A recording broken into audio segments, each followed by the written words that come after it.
Heaven Official's Blessing, Chapter 3, Scrap Collecting Immortal's Third Ascension to Godhood, Part 2. A former superior master was reduced to a laughingstock of 3 realms, someone who didn't have incense offerings, temples, or believers.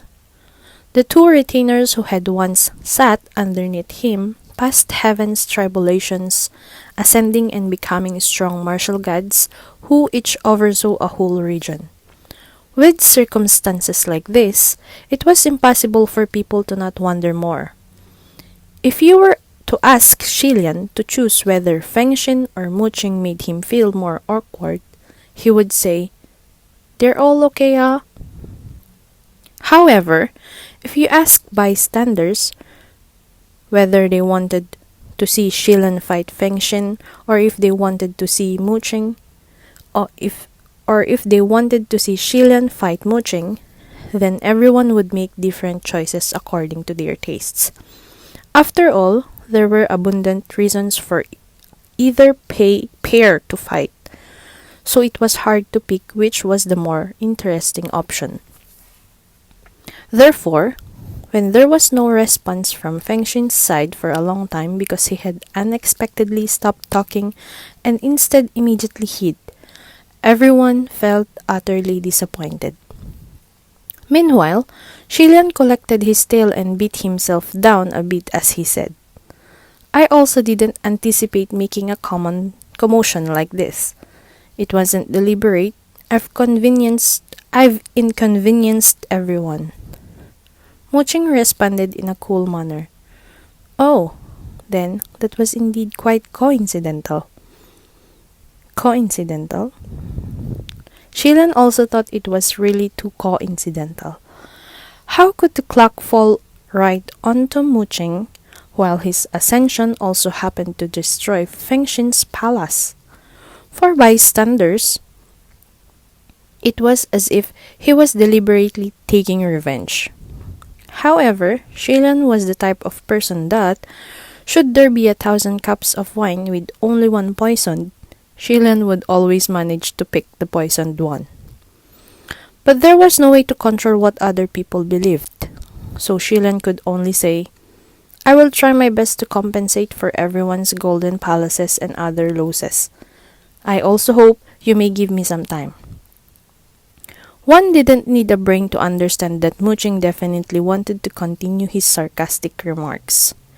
However, since Muqing's golden palace didn't suffer any losses, and even the clock that fell onto him was sliced into 2 halves, continuing to be overbearing would appear unsightly and something beneath his identity. Therefore, Muqing also concealed himself before falling silent. When Shilian saw that the terrible problems had left by themselves, he also quickly fled. He was still genuinely pondering over where he was supposed to get those 8,880,000 merits the next day, when Lingwen invited him to go to her Lingwen Palace Hall. Lingwen was the heavenly official in charge of managing heaven's personnel. When mortals wished to get a step ahead in their careers, they would worship her. From the ground to the very top, the whole palace hall was filled to the brim with official documents and scrolls. This kind of scene was utterly shocking, one that would make anyone shiver with fear. As Shilian walked forward, he saw that every heavenly official coming out of Lingwen's palace hall dragged out an exceptionally tall stack of paperwork. Their faces were pale, and if they didn't have an expression that looked as if they were about to collapse, then they had a look of numbness. When the 2 of them finally entered the palace hall, Lingwen turned around and got straight to the point. "Your Highness, there is a matter in which the Emperor would like to request your help. Are you willing to assist him and lend a helping hand?" In heaven, there were many people who had the titles Zhenjun or Yuanjun. However, only one person could be called the Emperor. But if that person wanted to do something, then there would never be the need for him to beseech other people. This was why Shilian stared blankly for a bit before he replied, "What matter?" Lingwen handed him a scroll before explaining, "Recently, the North has a large number of zealous worshippers repeatedly praying for blessings. It can be assumed that they aren't passing their days peacefully." These so-called zealous worshippers generally referred to three types of people. First, rich people. They paid money in order to burn incense and build temples for gods. The second category consisted of those missionaries who would preach to bystanders. And, last but not the least, the third type of zealous worshippers were people whose body and mind were thoroughly doused in faith and belief.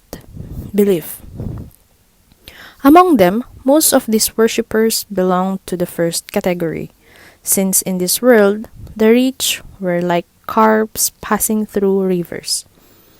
The third category had the least people, because if one was truly able to get to that level of faith, then their degree of proficiency was surely quite high, and they wouldn't be far from ascending themselves. The people Lingwen mentioned was clearly from the first category. Lingwen continued to speak. "At present, the emperor cannot attend to the north. If you are willing to take his place and make the trip, when the time comes, regardless of how much offerings these zealous worshippers make, everything will be allocated to your altar. What do you think?" Shilian received the scroll with both hands as he said, "Many thanks." This was evidently Junwoo helping him, but instead he flipped it around and made it sound as if he was asking Shilian for his help. How could Shilian not see through that? However, he couldn't find more fitting words to express what he thought in place of the two words he had just said. Lingwen replied, "I'm only responsible for handling these affairs. If you want to thank someone, you should wait for the emperor to return before personally thanking him instead." "Oh, right. Do you need my help borrowing any magical artifacts?" Shilian answered, "There's no need. If you give me a magical artifact, once I go down I won't have any spiritual power, and so I won't be able to use it."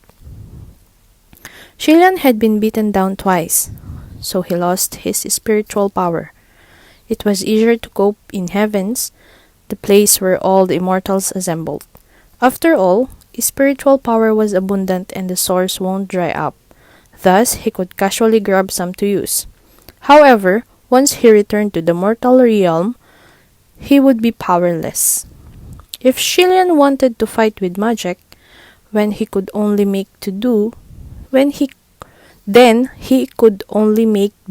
by finding someone he could borrow spiritual energy from, something extremely inconvenient.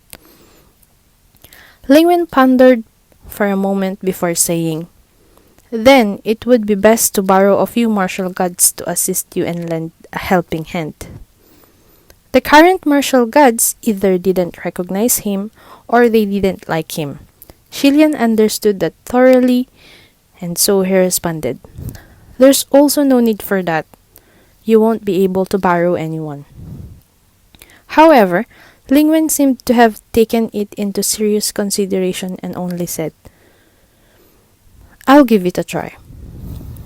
There wouldn't be a difference whether she tried or not. Therefore, Shilian didn't approve or oppose her words, and allowed Lingwen to try. As a result, Lingwen entered the spirit communication array before announcing in a bright tone, "Everyone, the Emperor has an important task to be handled in the north and urgently need people. Which martial god highness can lend out 2 martial officials from their palace halls to help?" The moment her voice faded, Muqing's floaty voice emerged. "I've heard that the Emperor isn't in the north right now, so I'm afraid you're borrowing people for His Highness the Crown Prince, right?" Shilian mentally thought, "Are you keeping guard at the spirit communication array all day long?" Lingwen was on the same wavelength as him. Although she only wanted to slap the mooching who was hindering her work right out of the array, she started speaking with a smile. Shuan Zen, why am I always seeing you in the array these 2 days? It seems like you've been stealing time to slack off and now you're quite idle. Congratulations, congratulations. Moching replied in a light tone. My hand is injured, so I'm recuperating. Every heavenly official there mentally thought, in the past, it would be nothing difficult for that hand of yours to split a mountain in half. So what would hacking a foolish clock into pieces do to you? Originally, Lingwen had wanted to deceive 2 people to come work before explaining the details. But not only did Mooching guess those details in one try, he even said them out loud. With the circumstances now, it was certain she wouldn't be able to find one. Sure enough, no one else answered her inquiry for quite a while. Shilian also didn't believe anyone would come forward, and thus told her, You see, I said I wouldn't be able to borrow anyone. Lingwen responded, If Suan Zhen didn't say anything, I would have indeed been able to. Shilian smiled. Those words of yours had been as if you were carrying a pipa, but concealing half its face, beautifully blurring the scene to some degree. People would have thought they were going to help the emperor with some work, so of course they would come. But when they come and realize they were going to have to work with me, I'm afraid there would be trouble. How could we work together like that? In any case, I'm used to being alone, and I'm not missing an arm or a leg. So let's just go with this, huh? Thank you for your trouble. I'll leave now. Lingwen was also powerless. Thus, she cupped her hands in a salute before saying, All right, I wish your highness' journey goes smoothly, and may the blessings of heaven's officials be upon you. Shilian replied, All taboos are off. Waving his hand, he left in a confident and carefree manner. 3 days later, Mortal Realm, the North. By the side of a major road, there was a small tea house. The storefront wasn't big, and the shopkeepers were simple folks. But goods were expensive because the scenery was good. There were mountains and bodies of water. There were people and the city. They had everything. Not much of everything. Not much. But just right. Located in the middle of such scenery, if one were to come across the tea house by chance, it would certainly create a wonderful memory. The tea house's tea sommelier was exceedingly idle, since he currently didn't have any customers. Thus, he moved a small stool to the door of the store and began looking at the mountain, the water, the people, and the city. He was happily looking when, from afar, he saw a Taoist clad in white walking over. The Taoist was covered in dust, looking as if he had been walking for a very long time. When he came closer, he walked past the small tea house before suddenly stopping in his tracks and slowly retracing his steps.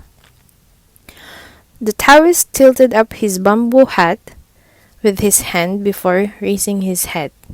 He only took one glance at the store before he started speaking with a smile. Chance Encounter Little Store. The name is interesting. Although this person had a tired appearance, he also had a face full of smiles. It made the people looking at him unable to stop the corners of their own mouths from curving up. The Taoist then asked, Excuse me, may I ask if Mount Eugen is nearby? The tea sommelier pointed in a direction for him, before replying, It is in this region. That person breathed out, and for once he didn't spit out his soul with that breath. In his mind, he thought, I've finally arrived. This person was precisely Shillian. He left the Immortal City that day.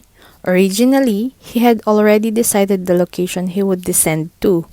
Shillian had wanted to fall near Mount Eugen. Who would have thought that when he left without a care and jumped down without a care, his sleeve would get caught on a carefree cloud? Yes, it got caught on a cloud. Even Shillian didn't know how his sleeve got caught on a cloud. In any case, he tumbled around at a lofty, high altitude, and by the time he rolled down, he had no idea where he was. After 3 days on foot, he finally reached his original planned arrival location. Thus, for a short while, he felt extremely moved. Entering the tea house, Shillian picked a table beside the window before asking for some tea and snacks.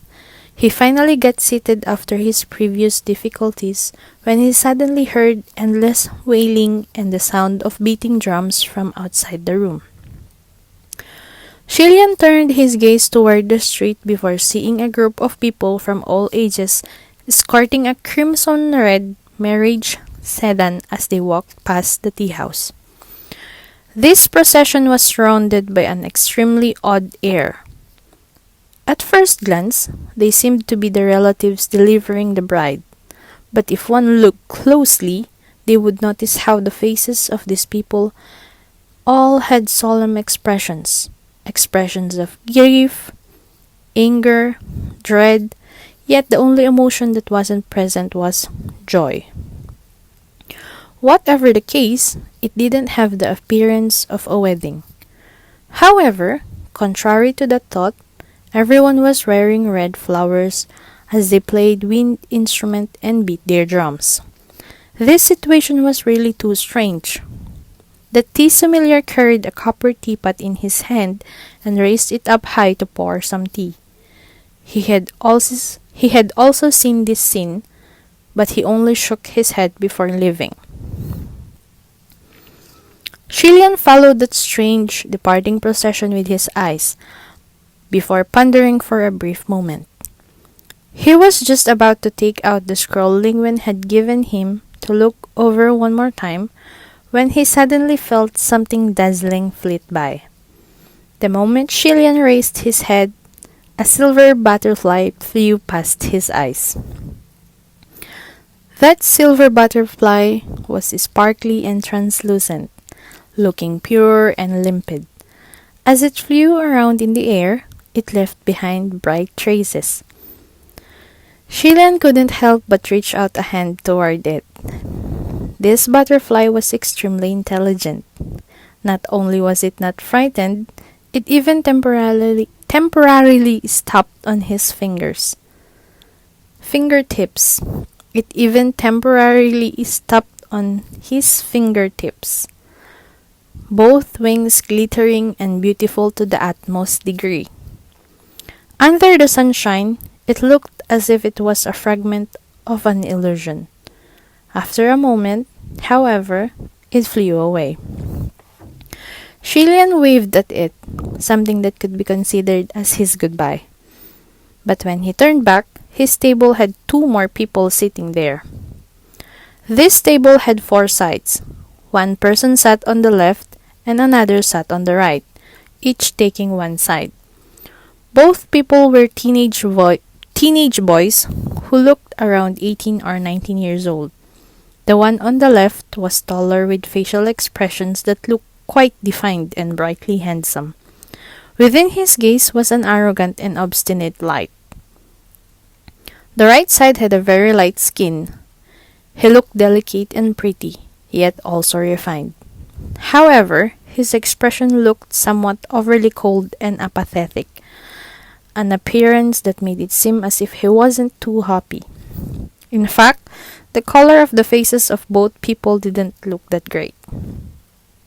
Shillian blinked his eyes before asking, "You two are—" The people on the left replied, "Nanfeng." The person on the right responded, "Fuyao." Shillian mentally thought, "It's not like I'm asking for your names." At that moment, Lingwen suddenly transmitted her voice over. She said, "Your Highness, there are two small martial gods from Middle Heaven who are willing to help. They've already gone down to look for you, so they should have arrived by now, The so-called Middle Heaven was naturally relative to Upper Heaven. The heavenly officials of heaven could be simply and roughly divided into two categories, the ones that ascended and the ones that didn't. The heavenly officials of Upper Heaven had all ascended by relying on themselves. There were only about 100 within the whole of heaven, and they were each extremely precious. But within the Middle Heaven, the deities there were the ones who were brought up by appointing them as deputy. Strictly speaking, their full names ought to be called fellow heavenly officials. However, when people called them, more often than not, they would leave out that fellow word. Since there was an upper heaven and a middle heaven, was there a lower heaven? There wasn't. Actually, when Shilian ascended for the first time, there really had been a lower heaven. At that time, heaven was still divided as upper heaven and lower heaven. But later, everyone found a problem. When they introduced themselves and opened their mouths to say, "I am from lower heavens so and so," it sounded truly unpleasant. With the lower word existing, it made them feel especially inferior. Among the deities of Middle Heaven, there was definitely no shortage of talented people. Their spiritual power was rich and strong, and they were each excellent and well-known figures. The only difference between them and real heavenly officials was merely how they lacked experiencing a heavenly tribulation. But who knew when the day that heavenly tribulation they were waiting for would really come? Therefore, some people proposed to change a single word, turning introductions into, "I am from Middle Heavens so and so." This was much more pleasurable to hear, though they both had the same meaning. In short, after the change, Shilian hadn't gotten used to it even after quite a while.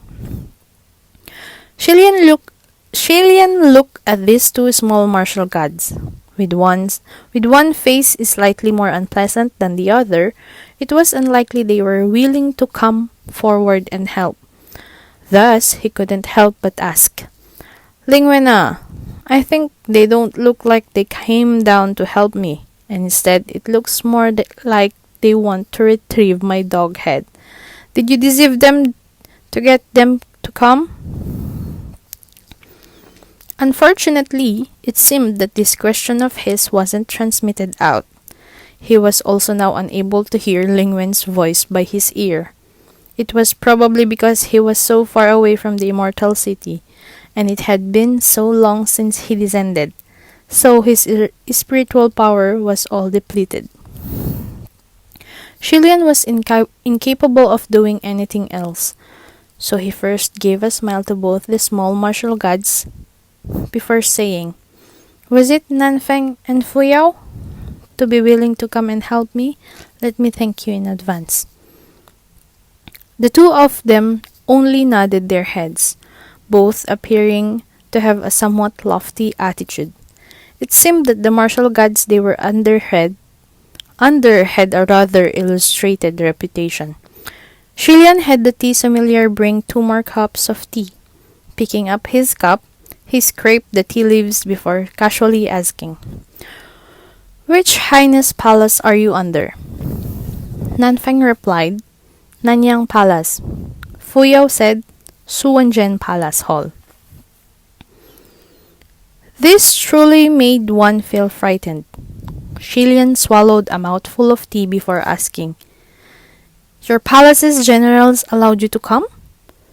The both of them responded, "My palace's general didn't know I came." Shilian thought for a bit before asking again, "Then, do you know who I am?" If these two small martial gods came here because they were muddle-headed and thus deceived by Lingwen, then after helping him, they would return to get scolded by their palace's general. Something like that certainly wouldn't be worth it. Nanfeng replied, "You are His Royal Highness the Crown Prince." Fuyao said, "You are the correct path for the human world. You are the heart of the universe." Shilan choked once before he asked Nanfeng in an uncertain manner, "Just now, did he roll his eyes?" Nanfeng responded, "He did. Let him scrum." Nanyang's relationship with Zuanzhen wasn't good. This wasn't a secret. So when Shilian heard of that matter, he didn't really feel surprised. This was because even back then, Fengxin and Muqing's relationship hadn't been all that great. Only in those days, he had been the master and they were the retainers. The crown prince said "Don't argue, you guys have to become good friends." So the two of them endured and refrained from being hostile with each other. When they became extremely unhappy, at most, they merely used words to stab the opposite side. Maddling until today, there was no longer a need to be so insincerely courteous. Thus, even the worshippers from the southeast and southwest didn't look upon each other in a positive light, while the Nanyang Palace Hall and the Suwanzhen Palace Hall had even more mutual hatred for each other. The two before him were a prime example. Fuyao smiled sarcastically as he stated, "Lingwen Zhenjun said that if you were willing, you could come. So for what reason would I scrum and leave?" The word voluntary, saying it with his expression didn't look convincing. Thus Shilan said, "Let me confirm once. Are you two really voluntarily doing this? If you're not, by all means, don't force yourself, The two of them both said, "I willingly volunteered." Looking at those two deeply depressed faces, Shilian mentally thought, the words the two of you actually wanted to say were, "I want to commit suicide," right? In short, Shilian began, "Let's first focus the real work. You guys already know why we came to the north this time, so I won't start explaining from the beginning." The two of them both said, "I don't know why." Shilian was incapable of doing anything and could only take out the scroll before saying, "Then it would be best if I explain everything from the start." It was said that many years ago in Mount Yujun, there was a bride and groom who were about to be wed. The couple loved each other very much. The bridegroom waited for the procession that delivered the bride, but even after waiting for a long time, he didn't see the bride arrive. The bridegroom began to feel anxious and thus began to look for the bride's family. The result was his father-in-law and mother-in-law informing him that his bride had long set off. The two households reported this to the officials before they began looking in all directions. However, from beginning to end, they never found her. But even if she had been eaten by a fierce beast in the mountains, there should have been remains of an arm or a leg or whatnot. What was the justification behind her disappearing into thin air? Thus, it was inevitable that people harbored suspicions that the bride herself didn't wish to marry, resulting in her colluding with the procession before escaping. But who would have known that after a few years, another new couple married and the nightmare repeated itself? The bride disappeared again. However, this time she didn't leave without a trace. On a small road, people found a foot that something hadn't quite finished eating. Side notes. This is from the first part of the Chinese saying, "All taboos are off and all evil withdraws." Honestly, it seems like Shilian said that as a customary reply to Ling Wen's sentence about the blessing, aka it's unclear even in the rose why Shilian said that. End of chapter 3.